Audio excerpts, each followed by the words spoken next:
اعوذ باللہ من الشیطان الرجیم بسم اللہ الرحمن الرحیم حکیم قیوم خان کرشمه طب پښتو یوټیوب چینل باندې تاسو ته مخاطب دی او نن ما د وعدې مطابق چې کله تاسو ته ویلي چې په دې چینل باندې تاسو ته مختصر او د عامي بیمارو نسخې خایم نو په هغه سلسله کې د طبي د پاره ما د یو شربت انتخاب کړی دی اول تاسو د ما د طبي چې کوم سپوپو د سپوپو بخار په نوم باندې هغه نسخه ما شیر کړله بیا مې د هغې نه پس د کپسول بخارین په نوم باندې یو نسخه شیر کړله او اوس د شربت په شکل کې یو نسخه د طبي دپاره زه شیر کوم اوس پرونه دا ډیمانډ کوي چې دا طبي دپاره 3 نسخې پیش کول خو یو نسخه ضروري وه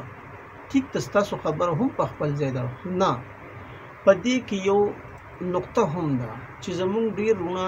اکثر هغوی کپسول خوښوي بعضې رونه زموږ داسې چې هغه سپوپ خوښوي او بعضې داسې چې د هغوی شربت خوښوي او خاص کر چې زموږ کوم ماشومان دي نو هغه خو نه کپسول خوړی شي او نه هغوی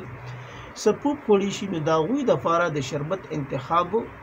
هم ډېر ضروري دی نو دا نسخه د ماشومانو دپاره هم ده او د غټو دپاره هم ده که ماشومان نو هغوی به د شربت مقدار کم ساتي او که غټي نو هغوی به 2 چمچه ساتي نو په دې سلسله کې د طبي دپاره چې کوم زموږ 3 نسخې وي د هغې 3مه نسخه زه تاسو ته د شربت په شکل کې بیانوم د دې شربت نوم به بخاروک سیرپ وي بخاروک سیرپ وي یعنې طبي شربت اوس په دې شربت کې به څه څیزونه زما وروڼو ته پکار وي هغه څه په دې ډول دي املی 50 ګرام سندل سفید 50 ګرام ګل سرخ 50 ګرام الایچی خرد 25 ګرام او اوبه 1.5 کیلو اجزا یو پیر بیا وره املی 50 ګرام سندل سفید 50 ګرام ګل سرخ کم ته چې موږ د سرخ ګلاب پاڼې وایو هغه د ګل هغه پاڼې هغې ته موږ ګل سرخ وایو نو هغه به 50 ګرام پکار وي الایچی خرد یعنی شین الایچی 25 ګرام او اوبه 1.5 کیلو او د دې نه علاوه چینی به ستاسو لږ 1 کیلو دا د دې نسخې اجزا تاسو واورېدل اوس به د دې موږ دویمې مرحلې ته ځو چې هغه به څنګه شربت دې نه جوړېږي نو شربت جوړولو خو عام دغه یو طریقه ده که چیرې دغه یو طریقه تاسو زده کړه نو بیا په دغې طریقه تاسو ټول څومره قسمه شربت چې دی هغه تاسو تیارولی شي نو په دې کې به تاسو داسې کار وکړئ چې املی سندل ګل سرخ او الایچي خور دا به تاسو راوالئ دا به تاسو درد راکړي او دا به د شپې نه په 1.5 کیلو اوبو کې واچوئ او کله چې دا تاسو په 1.5 کیلو اوبو کې خوشته کړئ نو سار به راواخلئ همدغه اجزا دغه څیزونه په دې اوبو کې پراته وي همدغه پتیله یا دیچکي کې چې تاسو خوشته کړي دا به تاسو په چوله باندې کیږدئ او نرم آگ چې هلکی آنچ موږ څه ته وایو یعنې درمیانه اور باندې به چې نه ډېر تیز وي نه ډېر په مزه وي په هغې باندې به دا تاسو جوشوئ چې کله ستاسو د اوبه تاسو ته پته ولګي چې دا نیمې پاتې شوې نو د هغې نه پس په همدغه پتیله تاسو راکوزه کړئ لاندې دا به یخه شي چې کله یخه شي نو بیا به دا تاسو د کپړۍ نه چاڼ کړي نو چې کومې څپه اوبه تاسو سره رالي دغه اوبه به تاسو په یو لوښي کې په بل لوښي کې به دغه تاسو واچوئ او بیا به په چوله باندې کښېږدئ او په چوله چې کله تاسو دغه اوبه کیږدئ نو بیا به دې ته د کوم د چینو مقدار چې تاسو ته ما ښولي 1 کیلو دا به ورته ور واچوئ او دا به لړئ دا به تاسو لړئ نو په دې کې به د چیني حل شي کله چې دا یو جوش په دې کې راشي نو بیا به تاسو څه ته چې مونږ ټاټري وایو نو د هغې یو چوټکي به ور واچوئ چوټکي هغې څیز ته وایي کوم چې په دې 3 ګوتو کې راځي ور واچوئ لکه څنګه چې زمونږ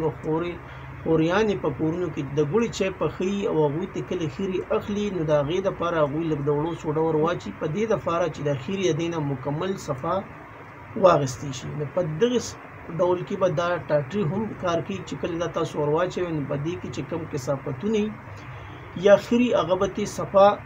سرته راشي او هغه به تاسو لرې کړي د چاڼ په ذریعه به هغه لرې کړي نو تاسو سره به صفا دغه شربت پاتې شي نو دغه شربت چې کله د قوام جوړ شي یعنې تار جوړي نو بیا دا قوام ستاسو برابر دی دا د شربت جوګه دی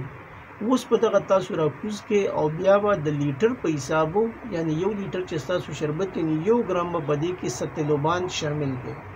ستلوبان د دې لپاره شاملول ضروري دي چې دا شربت تاسو خرابېږي نه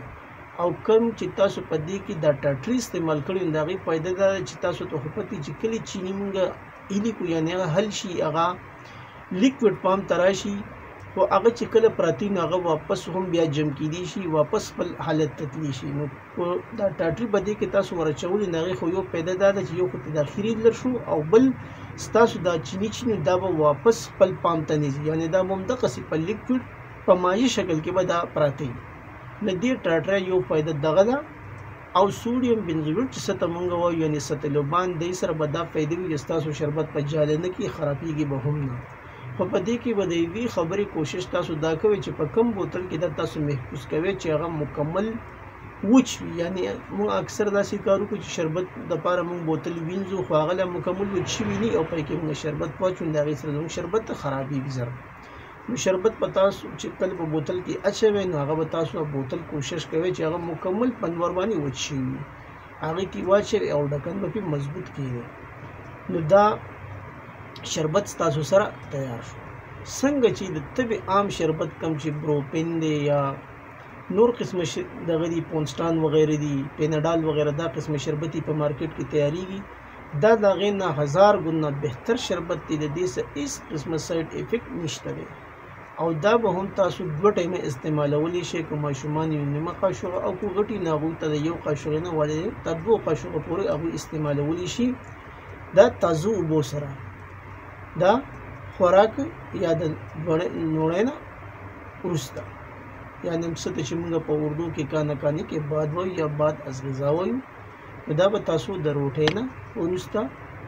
2 ټایمه استعمالوئ دا و د دې د استعمال طریقه اوس د دې فواید بس فواید خو کم چې دې نوم دی نه د هغې نه موږ ته پته ده چې کله بخارین شي یا بخاروک شي نو دا خو عام تبه چې کومي دا د هغې مختلف نومونه دي خو دا به په دې ټولو قسمونو څونه چې تبې دي په هغې کې به کار کوي دا په ملیریا تبه کې هم کار کوي کومه چې د ملیریا تبه ده په هغې کې به هم کار کوي دا دې نه علاوه دا په ګرمۍ کې دا به بالکل چا باندې دا قی په هغې کې به هم کار کوي میتلي چې موږ ورته وایو هغې کې به هم کار کوي او ګبراهټ چې کوم راځي هغې کې به هم دا زیات مفید او مجرب وي نو دا وه د نن ورځې یو مختصره او اسانه نسخه چې ما خپلو وروڼو ته بیان کړه او آخره کې هم هغه التجا درخواست کوم چې دا چینل ضرور سبسکرایب کړئ لایک او شیر کړئ او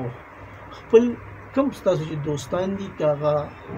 په پاکستان کې دي او که نه د پاکستان نه بهر دي د دې دا لینک هغوی ته ضرور ورسوئ چې تاسو ته هم پیدا حاصلی شي هغوی ته پیدا حاصلی شي او د دې نه علاوه موږ ته هم پیدا وشي ستاسو ورور حکیم قیوم خان والسلام